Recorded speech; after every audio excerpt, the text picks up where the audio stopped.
Oh yeah. Oh yeah. Oh yeah. Oof. Today I'm smoking today. I am going to destroy every single lung parenchyma tonight.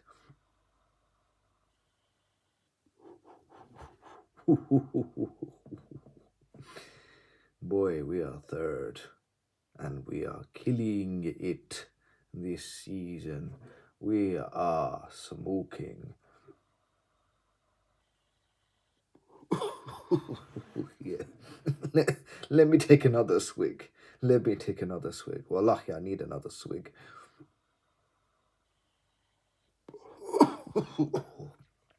Fuck yeah.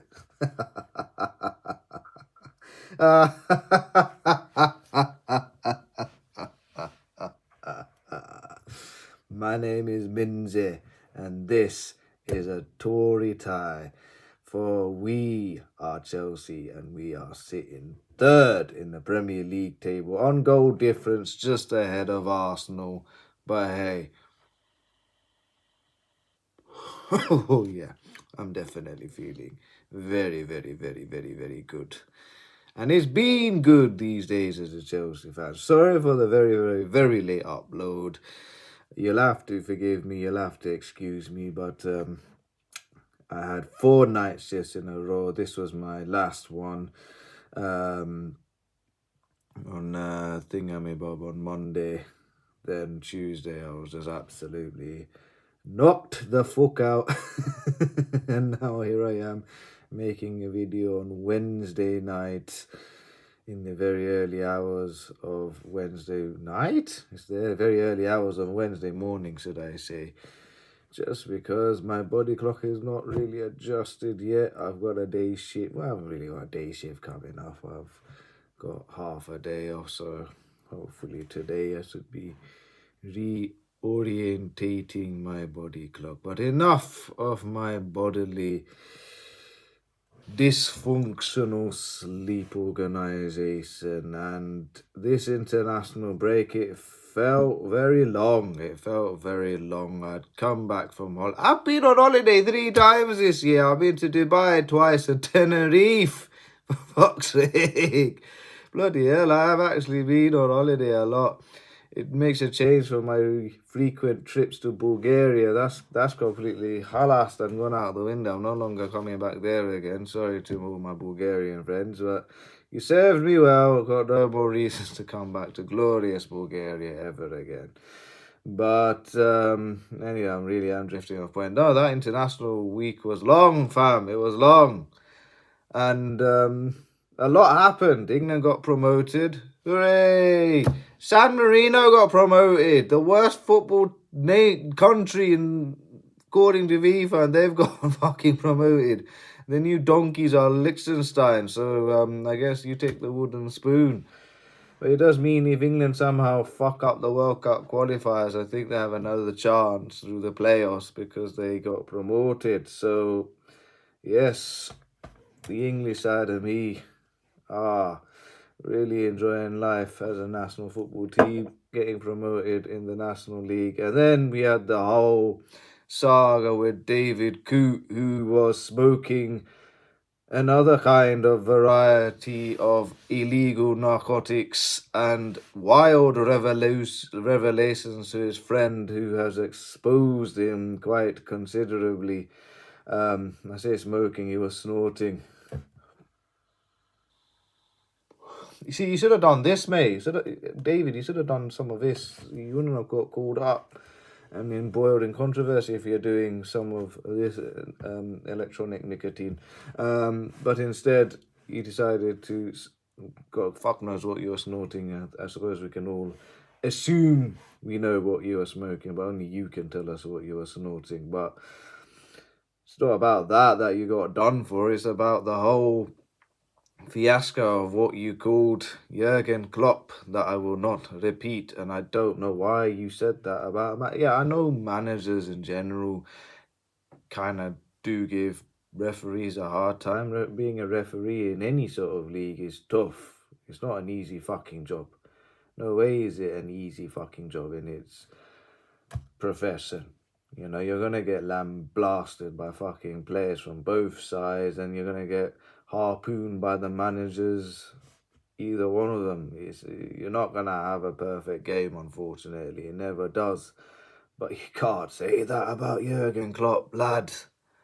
I'm a Chelsea fan, and I recognise how much of a legend Jurgen Klopp was for Liverpool. He's well respected, well loved.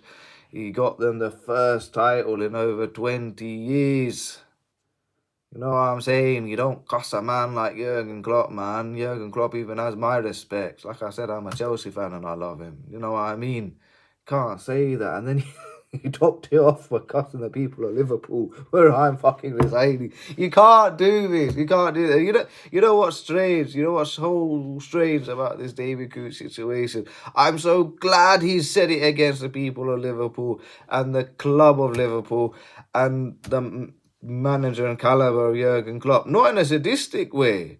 Not in a sadistic way of, he said it against a huge rival of ours. No. I'm glad he said it against a big team like Liverpool. Because if it was against a bloody team like Chelsea, nobody gives a shit. Because he took on a club that is well loved and known around the world, the culture club. If you know the whole situation with the Liverpool Wimbledon, that famous commentary by John Motson when Wimbledon caused the upset in the FA Cup final.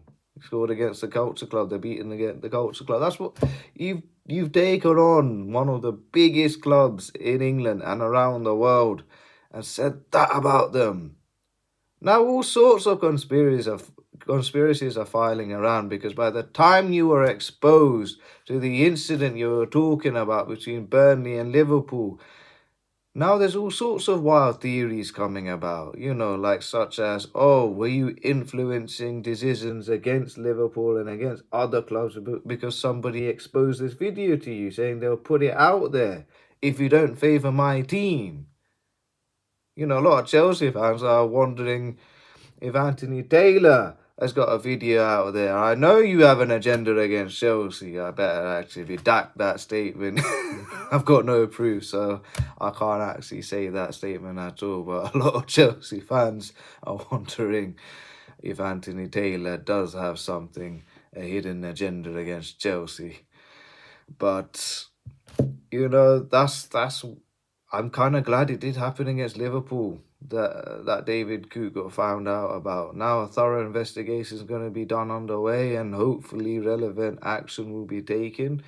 And whilst an investigation is underway, we'll leave it at that. I can't really comment any more on it, apart from, well, it's your own stupidity. You shouldn't have said that on camera, man. And your mate is not a mate. He's a little snitch for what he did to you, my friend. But gotta be careful what you say on camera, man. You gotta be very careful what you say on camera. But I hope appropriate investigations get done. But moving back to Chelsea versus Leicester City, and what can I say? They bossed it. The lads absolutely bossed it from the moment kickoff began. The level of high intensity pressing and the attacking nature was just absolutely a joy to watch. You can see the signs early on. João Felix having a wild snapshot, so we say, from a corner when he could have taken a touch, and then he had a volley that he nearly executed correctly. Caught it sweet enough, it's just not the direction, just over the bar it went, but on we kept going. Nicholas Jackson exchanging a nice neat 1-2 with Enzo Fernandez, and scoring a beautiful goal into the bottom right hand corner. I must say, fucking hell, that Leicester defender was a wild face. He made a right tits of that. I looked at that and I went, how are you not clearing this, lad? Come on. Like, I just finished my fucking nights on Friday, didn't sleep. The game started at 12:30. I went to the pub, had a few lovely drinks, and even I could have defended that. Like, literally, the ball was there. You could have kicked it like about 5 or 6 times away from your own penalty box, but thankfully Jackson persisted and he slotted it beautifully to the bottom right hand corner. And I thought we had a second. But Kukurea straight just a bit offside from Cole Palmer's pass on the left. Madueke swept it home quite comfortably, and that was the start of Madueke's fucking ignominy in this fucking game, you prick. You're an absolute dickhead, bruv. Fuck it up. I mean, unlucky for the goal, but you prick for what you did next. For what you fucking did next. Yeah, but we'll touch upon that just a little bit later, because I thought there was a period that towards the end of the first half that I thought Leicester City might get an equaliser here. And it all kind of funnily started off with Ndidi's fucking shocking challenge on Cole Palmer from behind. How was that not a red, fam?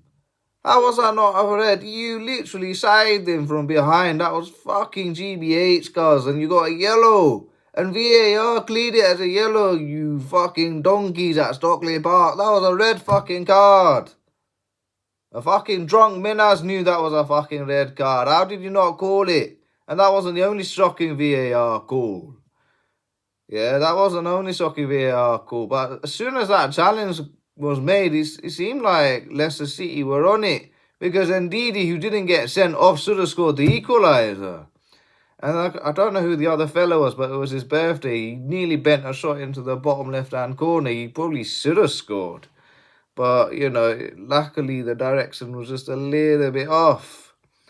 And then the second half started, and then it looks like the manager gave them a bit of a rocket up their backside. So they said, like, don't be fucking sloppy, man. And so we continued. And this is where Madueke, you're going to be pissing me off, you little dickhead. Man, Jackson, good shot. Goalkeeper saved it, buried it, and it was an open goal. It was an open goal for Cole Palmer's on my fantasy Prem team. But who should block it on the line but you, Madueke, you dickhead. Fucking prick. Why? You made me lose a lot of points, and a lot of people a lot of points, man. Whoever's got Cole Palmer on the team, I was equally as frustrated by Madueke's ignominy. Oh dear, oh dear, oh dear, oh dear. Well, it just wasn't his day, was it? He scored an offside goal, he blocked his own teammate's goal. And then Chelsea ended up scoring the second goal. Great header from Jackson. It was a good save from the Leicester keeper, but you couldn't do anything about Enzo Fernandez's follow-up. He looked like a number 10 slotting those lovely rebounded shots. Right place, right time, 2-0 and cruising. And remember when I was talking about VAR fucking up Cole Palmer's incident with Ndidi? I gotta say, I think Leicester should have had a penalty when Romeo Lavia took on Mavia Didi on the left-hand side. I thought that was a pen because the way he ran, it was clumsy. No, sorry, not Romeo Lavia, it was Fofana. Fofana's challenge on Thingamabob. Fofana's challenge on Mavia Didi was clumsy. It looked like a pen to me. The fact that they sent it to VAR and VAR even conclusively made a call of no penalty kind of shocked me a tiny bit, but I was fucking relieved. And then the penalty that Leicester City did end up getting was a fucking joke.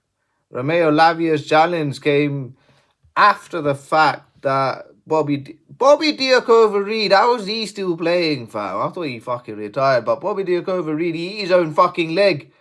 Then the challenge came from behind where he kind of stood on his foot by accident and then he fell over. That wasn't a pen. He tripped himself, for fuck's sake, and gave that a pen. I mean, it was a terrible offside call by the linesman, don't get me wrong, but how was that a pen when you trip yourself over?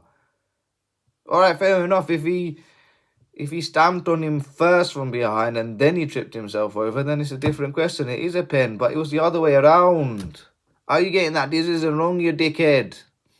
You're getting it wrong. How did VAR not fucking intervene and give it just as a bloody goal kick for Chelsea, for fuck's sake? Well, not really a goal kick, but to play on from a Chelsea possession. I don't know, but I guess in the end the decisions even themselves out because Leicester City should have probably gotten a penalty earlier. Could Sanchez have saved that penalty? I think he should have done, but I'm not going to be too harsh on him. Leicester City score a penalty with Ayew, who looks like he's been playing since 1970, bruv. But there you go, comfortable 2-1 winners. We're third. Things are looking good. Man City are getting absolutely hammered 4-0 as they are. And then they drew 3-0 today with Feyenoord after, is it Feyenoord? I think it was Feyenoord after they're 3-0 up in the Champions League. But there you go, things are looking up. And hopefully we'll be taking second place very, very, very soon. Are we in the title race? I did say we were out of the title race when Liverpool beat us at Anfield. That took us out of the title race completely. And I still hold that. I think the title, in my opinion, I think the title's finished, to be honest. Even if Man City beat Liverpool at Anfield. Is it Anfield or is it at the seat of Manchester Stadium? I don't know. But even if Manchester City beat Liverpool this weekend, I still think the title's done and dusted, fam. It was done and dusted last weekend when Tottenham absolutely humiliated Manchester City. I think the title's done. I think it's going to Anfield, just across the just across the River Mersey from me. But hey, there you go. That's my take on Chelsea versus Leicester City.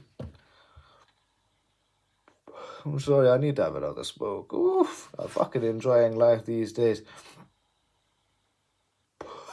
Yeah, right. That's me done and dusted. Do join me again for what will be Leicester. No, not Leicester. What the fuck am I talking about? Chelsea versus Heidenheim in the Europa League. But before that, it'll be reactions to Bangladesh's miserable loss to West Indies. But that will be in a video coming up very, very, very shortly. But until then, I'll see you again. Now, fuck off!